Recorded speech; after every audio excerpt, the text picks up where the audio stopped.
So I get a few questions like this, and although I do a lot of like step-by-step videos, I leave out a few bits along the way, obviously to make the video short and watchable. So the first thing that I do when I get a piece is I go over the whole entire thing and I look for damage so that I can fill that with the wood filler that I use. I also look for any doors that may be, or drawers that may be sticky and need sanding, and I mark that with a marker so that I know where to go along and sand, so that when I'm putting it together and it is painted, it's all smooth and the paint isn't going to chip.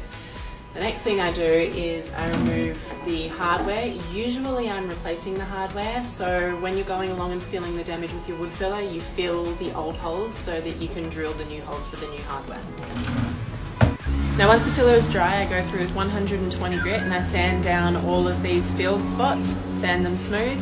You also want to give it a scuff sand, which is just taking off the shine from the piece and giving the new paint something to adhere to. You don't need to go through to the raw wood. Just a little rough scuff sand, shouldn't take any more than 5 minutes. Then the next step after the scuff sand will be removing the top, sanding the top down to raw wood. Now that you've got the top off and you're down to the raw timber and you've scuff sanded, see how it's nothing dramatic, it's just a little bit of a rough sand.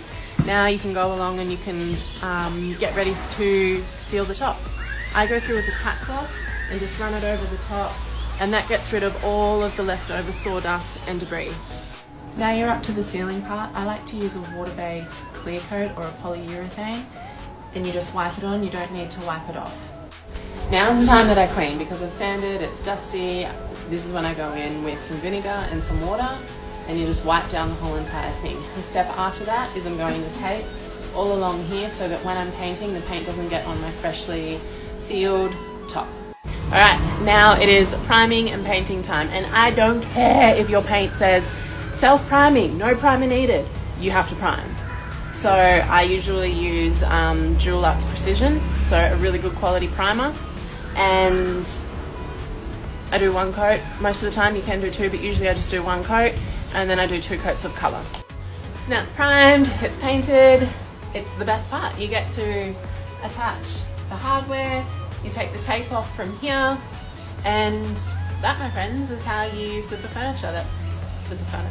piece of furniture in the easiest way possible. Now you have your finished piece. If you're going to sell it, style it pretty so that people can imagine it in their homes. Otherwise, enjoy.